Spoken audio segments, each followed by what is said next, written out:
اللهم صل وسلم وبارك على سيدنا محمد عليه أفضل صلاة والسلام. مرحبا بكم أحباباتي، وأهلا بكم مع فيديو جديد ومع وصفة جديدة كالعادة. الوصفة تاع اليوم راني عارفة رانا في عطلة فاكونس، جبتها لكم غير هذه اللي تسلككم في العطلة. الوليدات هذا وش يحبوا في العطلة. إبان جبت لكم بيتزا بالسميد مقرمشة وطرية، من تحت تجي كروستيون ومن الفوق طريه، ما تنشبعش خياتي. عبان خميرتي نقول لكم خلوا لي هذاك الجام ويلا نبداو. بسم الله. المقادير وطريقة التحضير. هنا في ريسيبيون كيما راكم تشوفوا عندي كيلة سميد رطيبة رطيبة كاع، نضيف لها كيلة حليب كيما راكم تشوفوا، كيلة حليب يكون دافي. نحكم البرا ميكسور ونميكسيه مليح مليح. دونك انا كنت درت كيلة، من بعد حنزيد نصف كيلة حليب ولا ماء. دونك تقدروا ديروا كيلة، كيلة ونص حليب، كيما تقدروا ديروا كيلة حليب ونص كيلة ماء. جيسبر راكو فهمتوني خياتي. دونك انا هنايا ميكسيتهم مليح مليح. من بعد كان راح لي هذاك المقطع اللي زدت فيه نصف كيلة تاع ماء ولا حليب. هكذا خياتي نميكسيهم مليح بالبرا ميكسور. هذه العمليه اللي راني ندير فيها باه ما نعجنوش البيتزا تاعنا. كيما راكم تشوفوا هنا نضيف ملعقه كبيره خميره خبز وملعقه كبيره سكر سي نورمال. هكذا نخلطهم غير هكذا بالملعقه، باسكو الخليط تاعنا راهو سائل. من بعد نجيب سربيته ونغطي عليه ونخليه مده 10 دقائق حتى يتفاعل معايا، ونروحو نحضروا صوص طوماط. هنا صوص طوماط كيما راكم تشوفوا درت قيس كيلو طماطم، نضيف له الملح، نضيف له شويه فلفل كحل، ونضيف له زعتره وملعقه كبيره طماطم مصبره. هنا الطماطم تاعنا ولا صلصه الطماطم ما حنديروا لها ني ثوم ني بصل، غير طماطم. ونديروا لها ما مش حنديروا لها اضافات بزاف. كيما راكم تشوفوا هنا هذه صلصة الطماطم كنت ضفت لها ملعقة كبيرة سكر، بعد تنقص لي من الحموضة تاع الطماطم.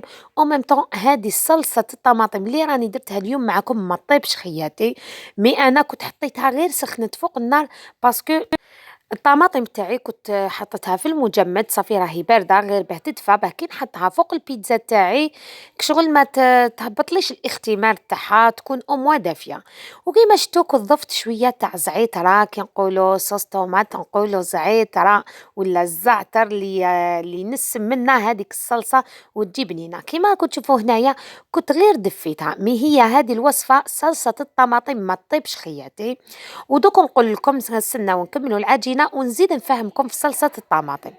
من بعد هنا نضيف نصف كأس زيت بعد ما تفاعل معايا هذاك الخليط، ونضيف كاع في مره هكذا نزيد نضيف ريسيبيون تاع سميد رطيبه، ونضيف ملعقه كبيره ملح سي نورمال باه العجينه تاعنا ما تجيناش تصامطه، ونضيف كيس خميره كيميائيه وزن 10 غرام.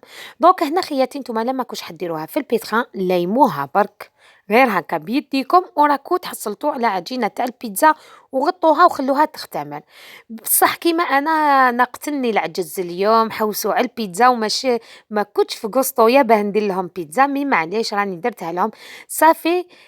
حطيتها البيتخان هي اللي تلايمها لي هذا مكان كيما راكم تشوفوا، ونقعد نشوف الا شفتها مازال جاريه نزيد لها السميد هكذا تدريجيا حتى نتحصل على عجينه تكون متماسكه حتى تتلايم معايا هكذا خياتي. من نتوما باغ كونت الا كنتو درتوها جمعتوها بيديكم راني نقول لكم تجمعوها برك، ما تعركوها ما تعجنوها، باسكو العمليه الاولى اللي كنا درناك شغل رحينا هذاك السميد بالباراميكسور هذاك هو خلاص ود لنا العجين تاعنا. صافي نتوما ليموها وغطوا عليها بسربيته وخلوها تختمر مدة 45 دقيقة. السميد لازم نطولوا وقته في الاختمار، ما راهوش فارينا تمتم يخمر معانا.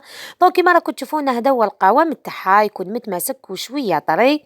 من بعد نجيب الريسيبيون تاعي ندير لها قطيرات تاع زيت، كمية تاع زيت هكذايا باه ما كي تختمر ما تلصقش معانا، او ميم طون تكون سهله كيما راكم تشوفوا. دوك انا هنا كنت دهنتها بالزيت هذيك العجينه، نغطي عليها بسربيته ونخليها 45 دقيقه، نخليها حتى يتضاعف الحجم تاعها. كيما انا قلت لكم خليتها 45 دقيقه. بعد مرور 45 دقيقه نجي ليها، شوفوا هنا راهي اختمرت معايا وراهو تضاعف في الحجم تاعها. دوك من بعد هنايا نرش السميد سي نورمال بالسميد، ونهبط العجينه تاعي هكذا دونك أنا هذه الكمية حدير لي 2 سنيوات، نقسم نصف الكمية ونبدا نبسط فيها. دونك هكذا في العطلة هذا واش يليق لنا، بيتزا كيما نعرفوا الأطفال هذا واش يحبوا. واليوم جبتها لكم على طريقة بيتزا كاري الأصلية اللي تنباع في باب الواد عند اسماعيل مول الكارانطيطة. عبالكم هذه المرة كليناها تما، فريمون بزاف بنينة وتجي هايلة هايلة، وبنتها ما تنشبعش هذيك البيتزا كاري. إبا اليوم درتها كيما هي، وصراحة كانت جاتني هكذا كيما البيتزا هذيك اللي نشروها باب الواد ولا سحتو، هذا تجي بزاف بنينة. دونك كيما راكم تشوفوا رشيت السميد وبسطتها. هنا لازم تبسطوها رقيقة هكذايا، لازم تبسطوها كيما راكم تشوفوا رقيقة. ومن بعد نجيب البلاطو تاعي اللي يدخل للفوق، درت له شوية زيت الزيتون بيطلق لي هذيك البنة تاع زيت الزيتون. اللي ما يحبش زيت الزيتون نورمال ديروا زيت عادي. من بعد نرفدها بكل سهولة باسكو كنت رشيت لها السميد هكذا، ونسقمها في البلاطو تاعي. لازم تكون رقيقة باه نتحصلوا على هذيك البيتزا المقرمشة اللي تجي كروستيون وطرية من الفوق. بنتها ما تنشبعش ما تنشبعش. كل بيتزا والشغم تاعها، كل بيتزا والبنة تاعها. مي هذه بيتزا جزائرية 100% وقاع يحبوها خاصة الكبار والصغار. هذه بيتزا كاري كيما شفتوا طريقة التحضير تاعها، اني دهنت لها الزيت وكيما شفتوا كي دهنت لها الزيت تحبوا ما بترشوا شوية سميد من التحت. من بعد كيما شفتوا كنت حليتها رقيقة وندير لها صلصة الطماطم هكذا، نطليها بهذيك لاصوص طوماط. هنا نعاود نولو لصلصة الطماطم نهضروا عليها. هنا في كاين اللي يديرها هذه بيتزا كاري كي تندار صلصة الطماطم ما طيبش خياتي. انا كنت سخنتها برك باسكو كانت الطماطم بزاف باردة، وغير باكي نحطها فوق البيتزا شغل ما تهبطليش الاختمار تاعها كتن باردة بزاف. مي هي كاين يشوفوا الطماطم وينقوها، من بعد يضربوها غير بالميكسور ويديروا لها ملح وفلفل الكحل وشويه زعتره وزعتر وسيبا. هذا ما كان هذا واش يديروا لها وتجي. هذاك هو السر اللي يعطينا هذيك البيتزا اللي تكون مشمخه من الفوق باسكو ما يطيبوهاش وكي تحطوها ماشي طايبه. كشغل هذيك الطماطم تحطوها بالماء تاعها، هذاك الماء تاعها هو اللي حيخليها مشمخه من الفوق وتعطينا هذيك الطراوة من الفوق ومن التحت كيما شفتوا قلت لكم مقرمشة وراكم شفتوها في بداية الفيديو. دونك هنا انا ندخل البيتزا تاعي طيب في الفوغ، كان سخن من قبل كيما انا راح نطيبها في الفوغ تاع الغاز. كي نشوفها طابت لي من التحت نشعلها غير شوية من الفوق.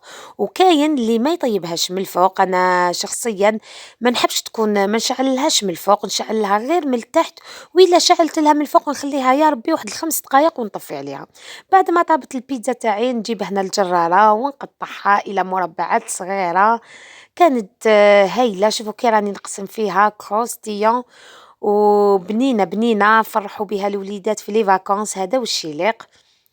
هنا إلا كان الفوغ تاع تريسيتي شعلوا على 180 درجة ولا 200 درجة باسكو بيتزا تحب شوية الفوغ يكون شوية درجة الحرارة تكون شوية عالية.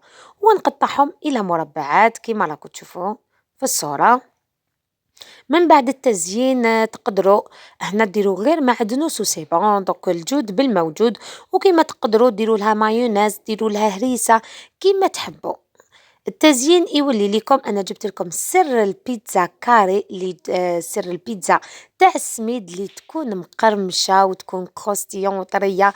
جبتها لكم خطوه بخطوه غير تجربوها، وفي نفس الوقت كفكره للفطور للوليدات ولا عشاء للوليدات في لي فاكونس. نذكركم بالك كاين اللي يعرفها وبالك كاين اللي ما يعرفهاش وبالك كاين كيما قلت لكم اللي يعرفها وراني ذكرته باينوض يديرها كيما راكم تشوفوا. من بعد كاين اللي درت لهم شويه هكذا ندير شويه شيدر ونحط حبة زيتون. وهنا في نفس الوقت خياتي نقول لكم اللي عجبها هذا الفيديو ما تبخلش عليا بلي جام وخلوا لي جام هذوك خياتي الجام هذاك اللايك اللي ساعدني بزاف بزاف وتعليق شبابيه شابين. كيما راكم تشوفوا جبت لكم هذه البيتزا، هذا هو الشكل تاعها النهائي. كنت جبتها لكم خطوه بخطوه.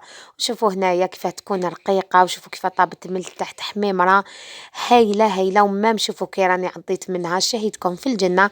يلا نوضوا ديروها، راهي الوصفه ما تكلفش واقتصاديه وسهله التحضير. لاصوص كاع ما طيبش، سهله من اروع ما يكون. دونك كيما راكم تشوفوا أنا راني نصوّر مي هُما ما قدروش يصبروا على المباشر قاموا بها، وهنا وصلنا لنهاية الفيديو عميراتي نقول لكم أحبكم في الله الذي أحببتموني فيه، دمتم في رعاية الله وحفظه، السلام عليكم ورحمة الله تعالى وبركاته.